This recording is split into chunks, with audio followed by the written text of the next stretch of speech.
Hi friends, Modi అంటే అప్పటికి ఇప్పటికీ ఎప్పటికీ ఒక బ్రాండ్.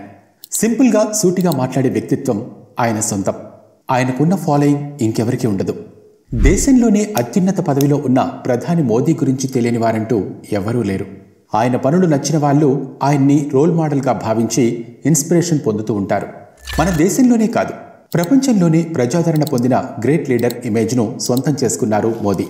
అసలు ఇంతకీ మోదీ బ్రాండ్ అవడానికి వెనక ఉన్న హిస్టరీ ఏంటి? ఎందుకు దేశ విదేశాలు మోదీని రామనామంలా జపిస్తూ ఉంటాయి? మరి ఈరోజు ఈ వీడియోలో మోదీ జీవితానికి సంబంధించిన విషయాలను గురించి కొంచెం తెలుసుకునే ప్రయత్నం చేద్దాం. మరి మోదీ అభిమానులంతా ఈ వీడియోను లైక్ చేసి, కామెంట్ చేసి, షేర్ చేయండి. ఎక్కడా స్కిప్ చేయకుండా వీడియోను ఎండ్ వరకు చూడండి. అసాధ్యాన్ని సుసాధ్యం చేసే గ్రేట్ లీడర్గా పేరు మోసిన ప్రధాని మోదీ పూర్తి పేరు నరేంద్ర దామోదర్ దాస్ మోదీ. ఆయన 17 సెప్టెంబర్ 1950న గుజరాత్లోని వాద్నగర్లోని ఒక పేద కుటుంబంలో జన్మించారు. అతని తండ్రి పేరు దామోదర్ దాస్ మూల్చంద్ మోదీ, తల్లి పేరు హీరాబేన్. 5 తోబుట్టువుల్లో మోదీ రెండో వ్యక్తి. మోదీని చిన్నతనంలో నరియా అని పిలిచేవారు ఇంట్లో వాళ్ళు. మోదీ వాళ్ళ నాన్న రైల్వే స్టేషన్లో ఒక టీ స్టాల్ నడిపేవారు. సాధారణంగా ఇంట్లో ఒక మగపిల్లవాడు ఉంటే తండ్రికి కాస్త హెల్ప్గా ఉంటాడు కదా, అలాగే మోదీ కూడా తండ్రితో పాటే టీ దుకాణంలో సహాయం చేసేవారు. మోదీ చిన్నప్పటి నుంచి అందరికంటే భిన్నంగా ఉండేవారు. ఆయనలో దేశభక్తి ఉప్పొంగుతూ ఉండేది. 1962లో ఇండో చైనా యుద్ధ సమయంలో రైల్లో ప్రయాణించే సైనికులకు మోదీ టీ అందించేవారు. అంతేకాదు, ఇండో పాక్ యుద్ధ సమయంలో కూడా మోదీ ఆ దారిన వెళ్తున్న సైనికులకు కూడా తన చేతులతో టీని సప్లై చేసేవారు. వాద్నగర్లోని భవతాచార్య నారాయణాచార్య స్కూల్లో మోదీ తన స్కూలింగ్ చేశారు. మోదీకి చిన్నతనం నుంచి నటనంటే చాలా ఇష్టం. అందుకే స్కూల్ అయిపోయాక నాటకాల్లో, డిబేట్స్లో పాల్గొనేవారు. ఆయన నటనకు గాను ఎన్నో అవార్డులు కూడా గెలుచుకున్నారు. మోదీకి చిన్నప్పటి నుంచి ధైర్యం చాలా ఎక్కువ. అస్సలు భయపడ్డమే తెలీదు. అందుకే ఆయన ఎన్సీసీలో కూడా చేరారు. ఆయన ధైర్యం ఏ పాటిదో ఈ ఒక్క సంఘటన చూస్తే తెలిసిపోతుంది. మొసలి అంటే చాలు ఎవరైనా ఆమడ దూరం పరిగెత్తిపోతాం. కానీ మోదీ ఒకరోజు షర్మిష్ఠా చెరువు మీదుగా వస్తూ అక్కడ కనిపించిన చిన్న మొసలి పిల్లను చంకలో పెట్టుకుని ఇంటికి తీసుకొచ్చేశారు. అది చూసి ఆయన తల్లి షాక్ అయింది. వెంటనే తేరుకుని దాన్ని మళ్లీ చెరువులోకి వదిలేసి రమ్మని తిప్పి పంపింది. అలాగే మోదీకి చిన్నప్పటి నుంచి సాధు సంతువులు అంటే చాలా ఇష్టం. వాళ్ల మాటలని విని జీవిత సారాన్ని తెలుసుకునేవారు. చిన్నప్పటి నుంచి సన్యాసి కావాలని కోరికతో ఆయన స్కూల్ చదువును మధ్యలోనే వదిలేసి ఇంట్లోంచి పారిపోయారు. అప్పుడాయన పశ్చిమ బెంగాల్లోని రామకృష్ణ ఆశ్రమంతో సహా ఎన్నో ప్రాంతాలను సందర్శించారు. మోదీకి చిన్నప్పటి నుంచి ఆర్ఎస్ఎస్ అంటే ఇష్టం. ఆ భావజాలాన్ని ఎక్కువగా ఫాలో అయ్యేవారు. ఒకసారి అంటే 1958లో దీపావళి రోజున గుజరాత్ ఆర్ఎస్ఎస్ విభాగం మొదటి ప్రాంతీయ ప్రచారక్, న్యాయవాది లక్ష్మణరావు నరేంద్ర మోదీతో బాల వాలంటీర్గా ప్రమాణం చేయించారు. మోదీ చాలా కష్టపడి పనిచేసే వ్యక్తి అనే విషయం చాలామందికి తెలుసు. ఆ కష్టపడే గుణాన్ని ఆయన తన తండ్రి నుంచి పొణికిపుచ్చుకున్నారు. ఆర్ఎస్ఎస్ శిబిరాలను నిర్వహించడంలో నైపుణ్యాన్ని సంపాదించారు. ఈ సభలకు, శిబిరాలకు వచ్చే నాయకుల కోసం రైళ్లు, బస్సు రిజర్వేషన్ల బాధ్యతను చూసుకున్నది కూడా మోదీనే. అంటే ఆ పని, ఈ పని అని కాకుండా ఏ పని ఎప్పుడు అవసరం పడుతుందో అని ముందుగానే అన్ని పనులను చురుకుగా ముందుండి చేసేవారు. మోదీకి హిమాలయాలంటే చాలా ఇష్టం. అక్కడకు ప్రతి ఏడాది వెళ్లి ధ్యానం చేసి వస్తారు. అక్కడున్న సాధువులతో కలిసి తిరగటం, వాళ్లు చెప్పేవి వినటం కూడా ఇష్టం. ఇక హిమాలయాల నుంచి తిరిగి వచ్చిన తర్వాత సన్యాసి జీవితాన్ని విడిచిపెట్టాలని నిర్ణయించుకున్నారు. తర్వాత ఆయన తన సోదరుడితో కలిసి అహ్మదాబాద్లోని అనేక స్టేషన్లలో టీ దుకాణాలు ఏర్పాటు చేశారు. ప్రతి కష్టాన్ని ఎదుర్కొని టీ అమ్ముకున్నారు. 18 ఏళ్ల వయస్సులో మోదీ తల్లి గుజరాత్లోని బాన్స్కతా జిల్లాలోని రాజ్సోనా గ్రామంలో ఉండే జశోదాబేన్తో మోదీ వివాహం జరిపించారు. వివాహం తర్వాత మోదీ ఇంటిని వదిలి సంఘ్ ప్రచారక్ అయ్యారు. పెళ్లయ్యాక 3 ఏళ్లు భార్యతో కలిసి జీవించాడని కొందరు అంటుంటారు. కానీ మోదీ గురించి రాసేవారు ఈ మాటల్ని అస్సలు పట్టించుకోరు. మోదీ అహ్మదాబాద్ సంఘ్ ప్రధాన కార్యాలయంలో ఉంటూ చిన్న చిన్న పనులు చేసేవారు. ఆ ప్రాంతాన్ని శుభ్రం చేయటం, టీ చేయటం మొదలైన చిన్న చిన్న పనులన్నీ చేసేవారు. ఏదైనా పని చేసే ముందు అమ్మ ఆశీస్సుల కోసమని ఇంటికి వెళ్లేవాడు మోదీ. 2014 లోక్సభ ఎన్నికల్లో గెలిచిన తర్వాత కూడా తన తల్లి వద్దకు వెళ్లి ఆశీస్సులు తీసుకున్నారు. సంఘ్లో ఉన్నప్పుడు కుర్తా మరీ పొడవుగా ఉండకుండా ఉండేలా చూసుకునేవారు. ఎక్కువ పొడుగుంటే అది పాడైపోతుందని దాని సైజు తగ్గించారు. ఇప్పుడు అదే కుర్తా మోదీ బ్రాండ్ కుర్తాగా దేశ విదేశాల్లో స్థానం సంపాదించింది.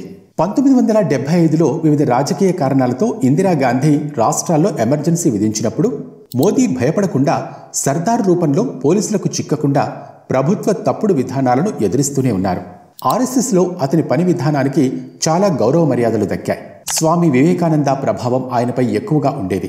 ఆయన్ని ఎక్కువగా చదివేవారు. అలా ఆయన గుజరాత్లో స్వామి వివేకానంద యువ వికాస్ యాత్రను కూడా చేశారు. మోదీ స్వచ్ఛమైన శాకాహారి. అంతేకాదు, ఆయన కఠిన ఉపవాసాలు కూడా పాటించేవారు. మోదీ రోజు 18 గంటలు పనిచేస్తారు. నిద్రపోయేది మాత్రం కొన్ని గంటలే. ఆయనకు డిసిప్లిన్గా ఉండటం, టైం మెయింటెనెన్స్ చేయటం చాలా ఇష్టం. అన్ని టైం ప్రకారం జరిగేలా చూసుకునేవారు. లాల్ కృష్ణ అద్వానీని మోదీ రాజకీయ గురువుగా పరిగణిస్తారు. 1985లో మోదీ ఆర్ఎస్ఎస్ ద్వారా బీజేపీతో జత కలిశారు.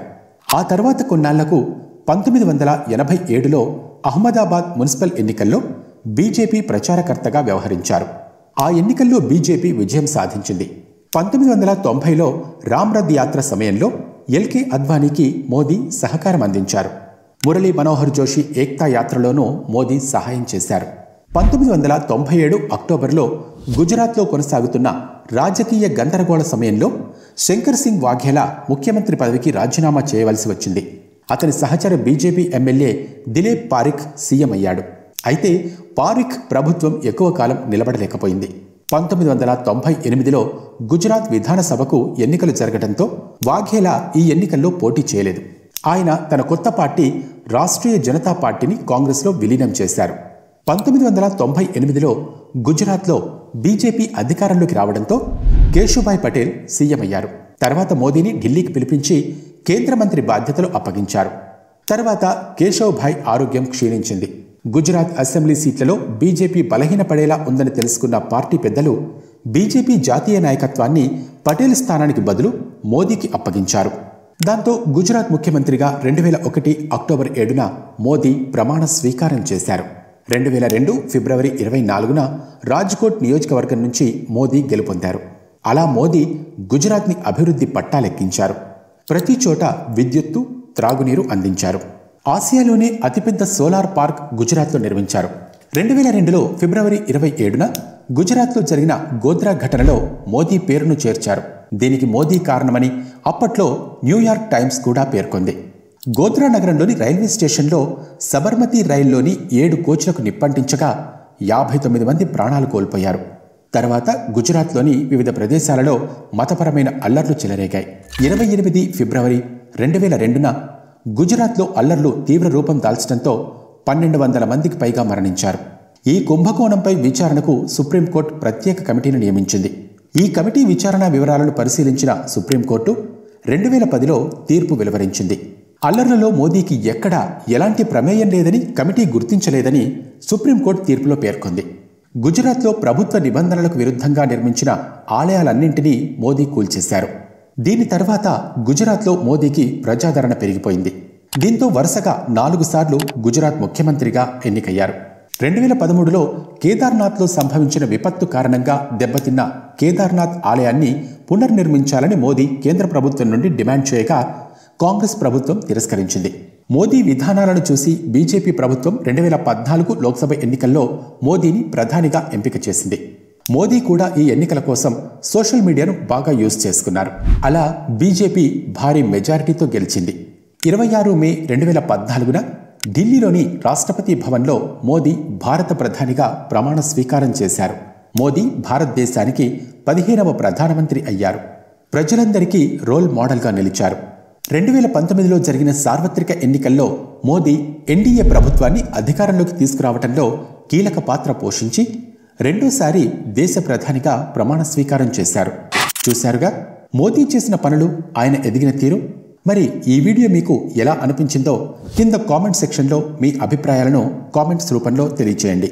Thanks for watching.